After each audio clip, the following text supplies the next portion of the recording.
Здравствуйте, дорогие мои подписчики! Я сегодня вам хотела показать, как делать чахохбили. Это грузинское блюдо, но я очень сильно накосячила. Я не ту кнопку нажимала, у меня все стерлось.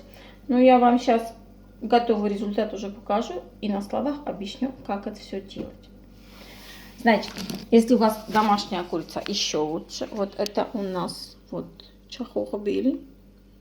Вот это тушеная курица получается. То есть у нас, если у меня просто обычное мясо. Если домашняя курица, это вообще прелесть. Значит, нарезаем мясо, курицу, обжариваем. Отдельно обжариваем мясо курицы. Режем лук. Лук мелко не надо нарезать. То есть мы нарезали полукольцами, полукольца еще пополам и нарезаем. На килограмм мяса, ну это приблизительно вам скажу, на килограмм мяса, ну, грамм 700 лука. То есть у нас мы прожарили мясо, добавили лук, закипело у нас, убираем огонь, не надо сильный огонь, пускай томится лук тоже с мясом вместе. То есть она у нас потомилась чуть-чуть.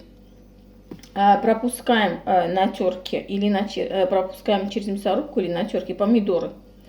Помидоры должно, сока томатного должно быть столько, чтобы оно мясо и лук должно это все накрывать.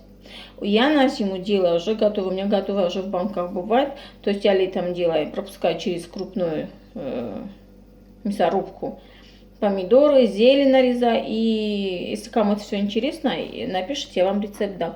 И у меня в банках на зиму уже бывает чахохбили готовое. То есть я мясо прожарила с луком и банку вот эту выливаю туда.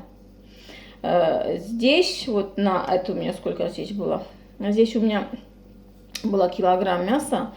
И томата вот этого мне понадобилось грамм 700. Вот литровая банка у меня была. Грамм 700 я добавила сюда. Вот, то есть у нас опять все закипело с помидорами. И убираем газ на самый маленький, накрываем крышкой, опускаем, у нас это все томится. Как мы узнаем, что у нас все готово? Само собой, мясо должно быть у нас мягкое. Если это деревенская курица, оно дольше варится. Вот, пробуем мясо тоже. И мы еще узнаем, то есть если у нас все осело, лук, мясо, сверху остается сок, то есть сок отделяется, остальное все уходит на дно. Вот тогда у нас, значит, блюдо готово. Солим, перчим, острого перца, кинза, укроп. Чем больше зелени, тем вкуснее.